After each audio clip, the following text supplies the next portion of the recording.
It was a rainy Saturday afternoon in a little stone house. The smell of wet earth drifted in through the windows. Emma and Leo were sprawled on the living room floor, coloring in their sketchbooks.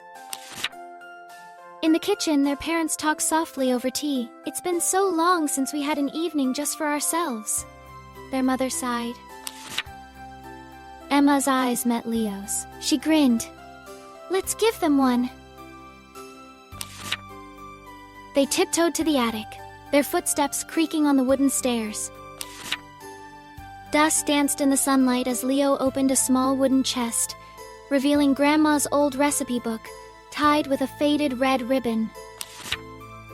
Emma flipped through the pages, stopping at midnight garden pasta and starry night dessert, recipes that sounded like magic. They sneaked to the pantry, gathering flour, olive oil, tomatoes, and sugar. Outside, the rain stopped. Emma rushed into the garden, her dress brushing against wet lavender, picking herbs and wildflowers.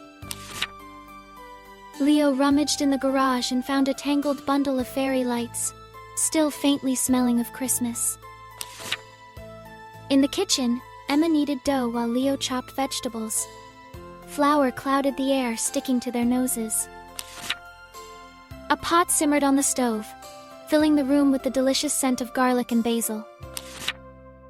Leo almost dropped a bowl of soup, but Emma caught it in time. They both burst into muffled laughter. They polished the silverware until it gleamed and laid out white linen on the dining table. Small glass jars were placed along the center, each with a little candle inside. The fairy lights were strung around the windows, glowing like tiny stars. Emma arranged the garden flowers in a mismatched vase, placing it in the center. The bread came out of the oven golden and warm, and the pasta shone with sauce like liquid sunlight. Leo mixed cocoa and sugar for dessert, dusting it with powdered sugar like fresh snow. The last step, lighting exactly 1,000 candles, or at least 20, but in their hearts, it was 1,000. The house now looked like a hidden restaurant in a fairy tale, warm light spilling into the night. They heard the front door open. Their parents stepped inside, wet coats dripping and froze in surprise. The glow, the smell, the quiet music playing in the background.